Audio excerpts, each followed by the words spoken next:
Hello 12th class, क्या हाल चाल? सब मौज मस्ती? तो वेलकम है आप सभी का एक बार फिर से अपने परिवार इक्वलिटी मास्टर क्लासेस पर। और मैं अमित आपके सामने हाजिर हूँ केमिस्ट्री का एक न्यू लेक्चर के साथ। तो चलते हैं अपने बोर्ड क्वेश्चंस की तरफ, फिर से रुक करते हैं अपने बोर्ड क्वेश्चंस की तरफ। जैसा कि आप सभी को पता है, हमने आपके यहाँ से 2 चैप्टर तो कवर कर लिए हैं, एक सॉल्यूशन, एक इलेक्ट्रोकेमिस्ट्री। आज तीसरे चैप्टर का शुरुआत करने जा रहे हैं हम, जो कि आपका केमिकल काइनेटिक्स है। केमिकल काइनेटिक्स पर बेस्ड जो आपके क्वेश्चंस बनते हैं उनको आज हम रुक करेंगे और 2 क्वेश्चंस आपको हम यहाँ से आज कराएंगे। दोनों क्वेश्चन बड़े ही इंपॉर्टेंट है। दोनों क्वेश्चन में से एक क्वेश्चन आपको 100% आपके बोर्ड एग्जाम में आपको देखने का मिलेगा। तो चलते हैं, आइए। और हाँ, यहाँ से मैं आपके लिए बता चलूँ, आपकी जो HBSC थी, हरियाणा बोर्ड ने आपकी डेट शीट में बदलाव किया है थोड़ा सा। उस डेट शीट को आप देख लेना है, क्या बदलाव किया है, क्या बदलाव नहीं किया है। ठीक है, वैसे मैं बता दूं तो ज़्यादा कुछ बदलाव किया नहीं है। जो आपका केमिस्ट्री का पेपर 12 तारीख को होने वाला था HBSC का, वो इस बार 15 मार्च को कर दिया गया है। 15 मार्च को आपका केमिस्ट्री का पेपर होगा। 18 मार्च को आपका मैथमेटिक्स का पेपर होने वाला था, लेकिन उसकी डेट शीट बढ़ाकर 20 मार्च कर दी गई है। 20 मार्च को आपका केमिस्ट्री का पेपर रहेगा।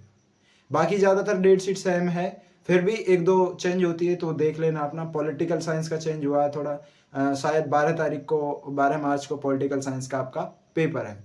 तो देख लेना जो भी चेंज हुआ है, जो भी डेट शीट में बदलाव हुआ है। अगर आपको कहीं नहीं मिलती है तो आप कमेंट कर देना, मैं आपको बता दूंगा क्या चेंज हुआ है। कोई भी सब्जेक्ट के बारे में मैं डेट बता दूंगा आपके लिए। आइए तो चलते हैं अपने बोर्ड क्वेश्चंस की तरफ। आज का जो क्वेश्चन रहेगा अपना, आज का क्वेश्चन रहने वाला है रेट इक्वेशंस के ऊपर। फर्स्ट ऑर्डर रिएक्शन और सेकंड ऑर्डर रिएक्शन या फिर zero order reaction, 3 order reaction पूछी जाती है। सेकंड कभी कभार पूछी गई है, ज़्यादा तो आपकी फर्स्ट ऑर्डर रिएक्शन और जीरो ऑर्डर रिएक्शन ही पूछी जाती है। तो उसी की शुरुआत करेंगे। जीरो ऑर्डर रिएक्शन भी बताएंगे और फर्स्ट ऑर्डर रिएक्शन भी बताएंगे। तो आइए शुरुआत करते हैं फर्स्ट ऑर्डर रिएक्शन। सबसे पहले हम सॉल्व करेंगे आपकी फर्स्ट ऑर्डर रिएक्शन है उसको। फर्स्ट ऑर्डर रिएक्शन, देखो फर्स्ट ऑर्डर रिएक्शन क्या है। पहले तो आपको यह समझना पड़ेगा रेट ऑफ रिएक्शन क्या है। तो रेट ऑफ रिएक्शन क्या है? Rate of reaction is defined as when the concentration term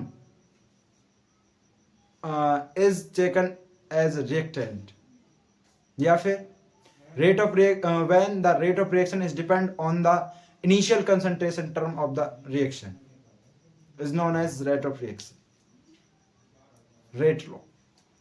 इसका मतलब क्या हुआ? इसका मतलब ये हुआ कि जब रेट लॉ आपका इनिशियल कंसंट्रेशन टर्म पर डिपेंड कर जाए तो उसको हम रेट ऑफ रिएक्शन के नाम से जानेंगे। कैसा है फर्स्ट ऑर्डर ऑफ रिएक्शन, क्या है क्या नहीं है, उसके बारे में मैं चलता हूं और जिक्र करता हूं, आपको बताता हूं। देखो ऐसे समझाऊंगा बहुत ही सरल भाषा में, जो आपके बिल्कुल समझ में आ सके। मान लीजिए आपने कोई भी एक रिएक्शन ली और उसकी जो रिएक्टेंट थी वो एक्स थी। उसकी जो रिएक्टेंट थी वो क्या थी? एक्स थी। कब? जब आपका टाइम बराबर 0 था, टाइम स्टार्ट नहीं किया था हमने। रिएक्टेंट आपका एक्स है और उसको आपको प्रोडक्ट में चेंज करना है। अभी कोई प्रोडक्ट बना नहीं है आपका, मान लीजिए। ठीक है, अब मान लीजिए आपने रिएक्शन चालू कर दिए, टाइम हो गया आपका टी। तो और यहां से जो आपकी निकल कर आई है, कोई भी कंसंट्रेशन टर्म लिख सकते हैं आप। मान लीजिए जैसे कि बी निकल कर आई है, ठीक है, बी प्रोडक्ट बना है। तो रिएक्टेंट क्या बच जाएगा आपका? x माइनस बी बचे। रिएक्टेंट क्या बचने वाला है यहाँ से? x माइनस बी बचने वाला। बात है समझ में? या तो ऐसे कर लो, ऐसा नहीं करते हो जो एनसीईआरटी है, एनसीईआरटी में ये आपकी कंसंट्रेशन टर्म जो मानी वो a मानी है और ये जो मानी है वो x मानी है। आप ऐसे भी कर सकते हो, वो आपकी मर्जी है, नोटेशन होती है, आप अपनी ले सकते हो। क्लियर? चलते हैं अपनी रिएक्शन की तरफ, आगे बढ़ाते हैं इसको। तो हमारा रेट लॉ क्या कहता है? रेट लॉ क्या कहता है? रेट लॉ कहता है the rate of reaction is directly proportional to the initial concentration term of the reaction. Initial concentration ये है, इस पर डिपेंड रहेगा रेट। इस प्रोपोर्शनलिटी को हटाने के लिए रेट कांस्टेंट का इस्तेमाल किया जाता है, वो होता है आपका के का इस्तेमाल करते हैं। बात है समझ में सभी को? कोई दिक्कत यहां से? dx अपॉन dt के बराबर a माइनस एक्स यहां से हम करते हैं। उसके बाद देखो, उसके बाद क्या करना होता है? उसके बाद आप इस डी टी को इधर और ए माइनस एक्स को इधर ले जाओगे, ए माइनस एक्स इधर आएगा, डी टी इधर जाएगा, ठीक है। तो ये आ जाएगा आपका D x upon A minus x equal के डी टी, ठीक है। उसके बाद क्या करना होता है, उसके बाद करना होता है आपको इंटीग्रेशन ऑन बोथ साइड, दोनों तरफ इंटीग्रेशन करना होता है, integration on both sides, integration on both sides, दोनों तरफ आपको इंटीग्रेशन करना होता है। देखते हैं D x upon A minus x बराबर के डी टी, इन दोनों का इंटीग्रेशन करना है। इंटीग्रेशन करना है तो क्या होगा, देखो ए माइनस एक्स का इंटीग्रेशन करोगे जब आप, तो इसका निकल कर आता है माइनस लॉन ए माइनस एक्स, ठीक है। और इसका के कांस्टेंट होता है, के को के ही रख देंगे, और डी टी का टी निकल कर आता है, और प्लस में सी होता है आपका इंटीग्रेशन कांस्टेंट, ठीक है, क्लियर। अब देखो जब आपकी रिएक्शन स्टार्ट नहीं होती, व्हेन टाइम इज जीरो, जब टाइम जीरो था तो प्रोडक्ट कुछ नहीं था, एक्स भी आपका जीरो था, ये तो है ही था नहीं, ठीक है, एक्स भी जीरो था।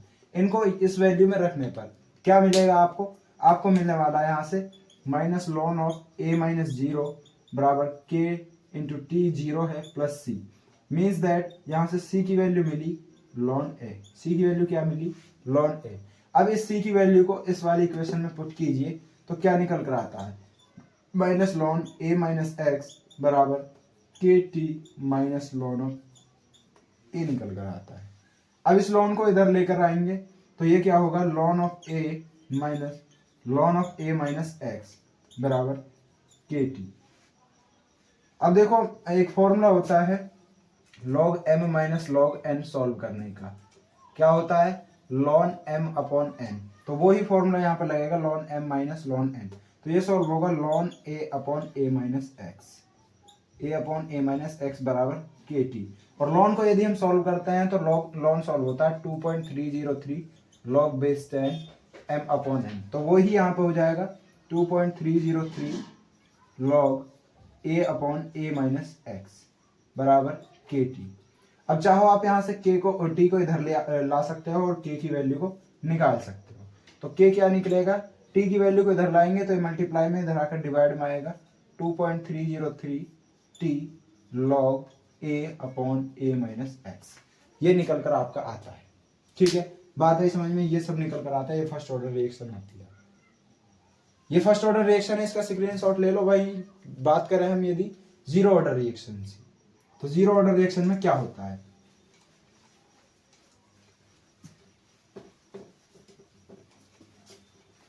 देखो जीरो ऑर्डर रिएक्शन क्या कहती है, जीरो ऑर्डर रिएक्शन क्या कहती है आपकी, अभी समझाते हैं आपको जीरो ऑर्डर रिएक्शन भी। जीरो ऑर्डर रिएक्शन क्या कहती है आपकी, जीरो ऑर्डर रिएक्शन कहती है आपकी, आपके पास में रिएक्टेंट है ए, उससे अभी प्रोडक्ट बनाना, रिएक्शन स्टार्ट नहीं की है, ठीक है, रिएक्शन स्टार्ट नहीं की है, रिएक्शन स्टार्ट होने के बाद प्रोडक्ट बनकर आया आपका एक्स, और ये हो गया ए माइनस एक्स मान लीजिए, ठीक है, क्लियर, कोई दिक्कत, ठीक है। ये कब की बातें हैं, ये जब की बातें हैं जब आपकी टाइम स्टार्ट नहीं हुआ था, ये तब किया जब टाइम स्टार्ट हो गया था।